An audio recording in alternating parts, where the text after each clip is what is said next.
So, ladies and gentlemen, Aquilon here, and of course, welcome back to each and every one of you.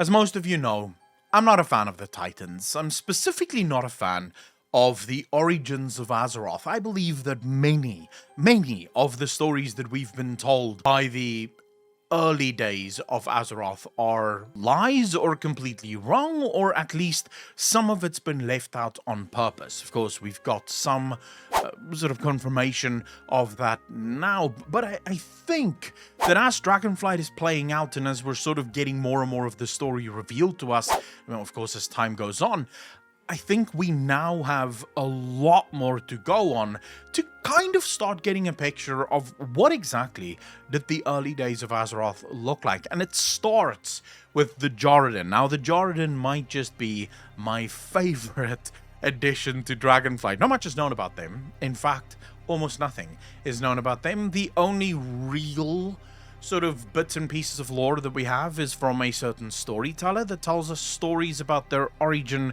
and sort of about their early culture. Now, what we know is that they come from the elemental realms, not the planes. The planes were created later by the Titans and the Keepers. So, not the planes, or at least we don't know if they were created before or after the creation of the planes. So let's just stick with realms for now. We also kind of know why they were created, because they seem to be fighting the dragons at every turn. They don't like the dragons. And at least in the early days, they killed indiscriminately Proto Drakes whenever they found them. Although now we also have evidence of them allying with the Proto Drakes and the Incarnates against the Aspects. But they do say that once the Aspects are dead, they'll kill all of the Incarnates as well as the Proto Drakes, and then finally there will be no dragons left. Keep a pin in that, because there is some speculation there. The question is why? Why do all of these creatures that exist on Azeroth naturally, so coming from the elemental planes and from Azeroth sort of just in a manner of evolution, why do they so despise or have so much disdain for the creations of the Titans, of which the Aspects certainly probably the greatest works of the Titans? In order to understand that, maybe we have to go back to the beginning.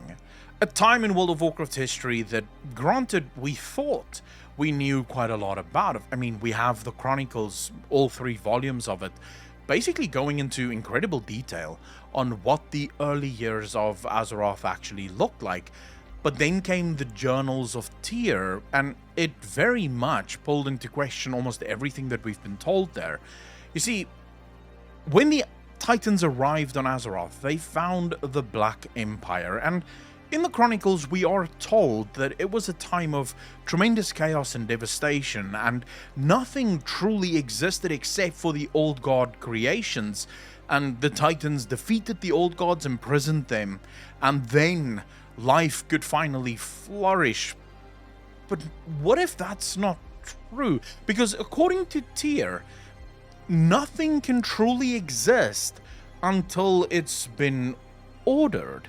Now, it's important to note here that the Titans don't have different words for creation and order. These are the same word, and they mean the same thing according to the Titans. So it is entirely plausible that everything that we see on Azeroth existed here very naturally, made by natural entities that found a home on Azeroth, and the Titans arrived and sort of decided, nah fam, we're gonna change some stuff, we're gonna make it a little bit more pretty, because we don't like the way you're doing things.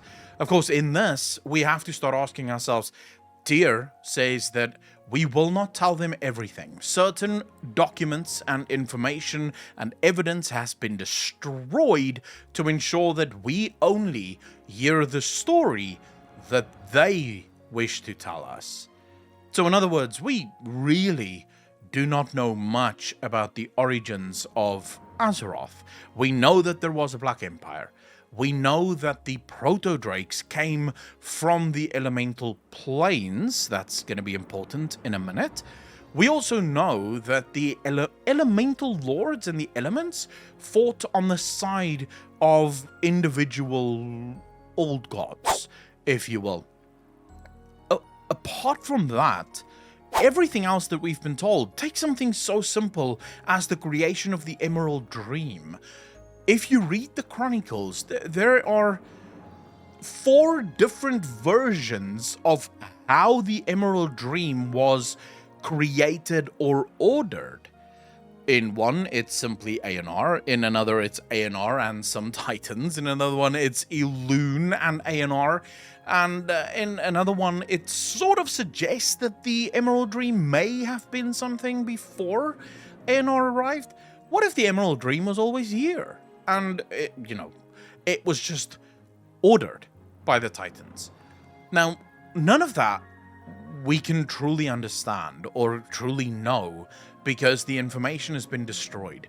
One thing that I think should be highlighted is that Djaradin gives us insight into the elements and how the elements responded to the Titans. Now, here's what I believe ended up happening.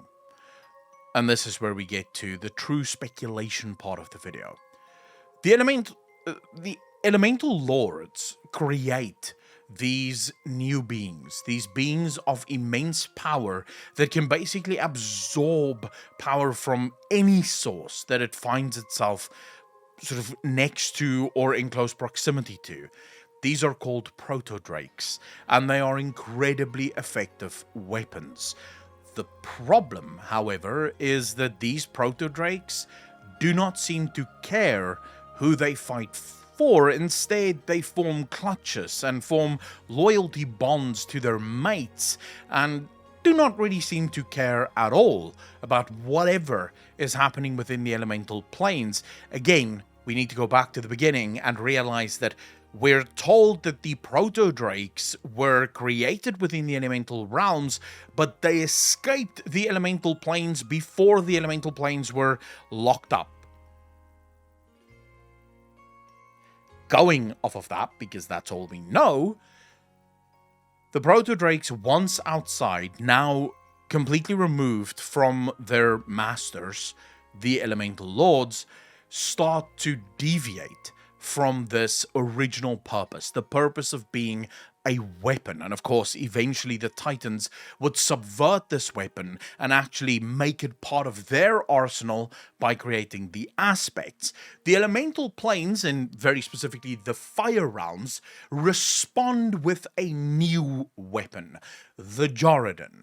The Djaradin whose only job it is to destroy drakes, to take out the Proto Drakes, and therefore perhaps bring the power back to the elemental planes. Because if you look at World of Warcraft, in almost all ways, power is usually shared, and that shared power, while leading to a stronger overall, once an entire clutch is destroyed, that elemental power will most likely return to the elemental lord, which will then make that elemental lord even stronger. Now, there's not much evidence that the Djaradin still serve Ragnaros or the new Fire Lord, but what is there is that the Djaradin's hyper-focus on the destruction of the Proto Drake suggests that that is what they were originally created for.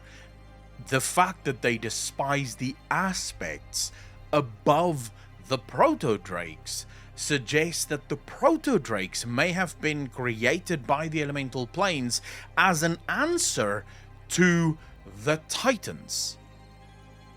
Do you understand where we're going with this? Because even the Proto Drake incarnates despise what the Titans did to the aspects. They believe that the Titans limited what Dragonkind was supposed to be by creating the aspects, and they specifically hate the 5 aspects that accepted the power of the Titans, suggesting maybe some kind of betrayal can be seen here. The Proto Drakes feel betrayed by the aspects, and the fact that the reason for their existence was forgotten, and instead they became the weapon of the enemy.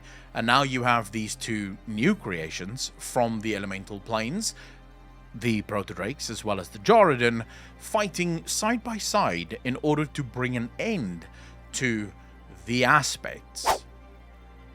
Now, of course, I don't know if that's true, because like I said already, there's very little evidence of the Djaradin and their exact story. We really have only bits and pieces, which actually makes this super fun, because that's where speculation comes from, and hopefully more and more will be revealed as time goes on. But I really wanted to bring this to your attention, because I do feel like the Djaradin is going to play a massive part in speculation moving forward, and where the story of World of Warcraft really is going to take us.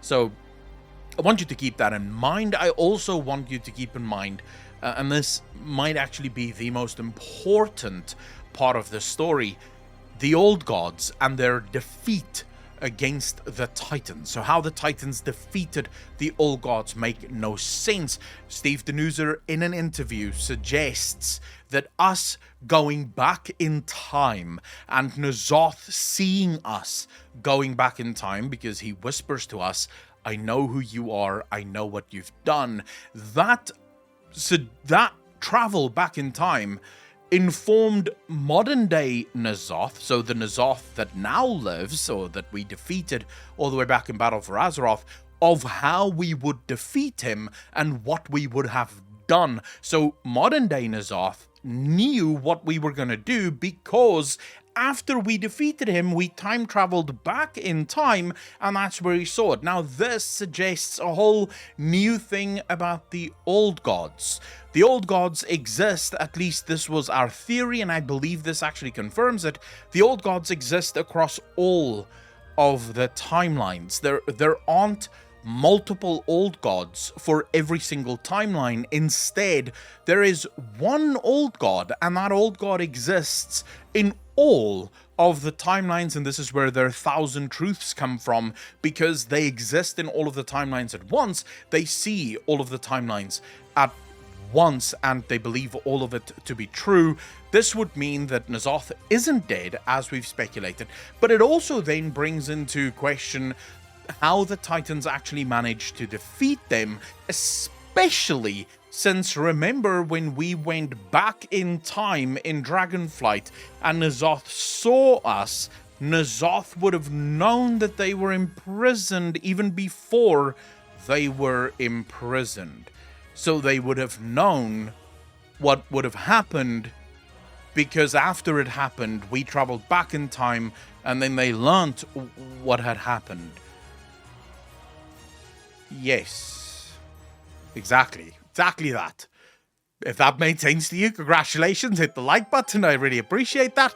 Also, to all of the patrons, the YouTube members, and of course the Twitch subs, thank you so much for your support. It makes videos like this one possible, and of course content in the future. And to all of you, please hit the like button, hit the subscribe button if you haven't already, and I will see all of you in the next one. Peace out, fam.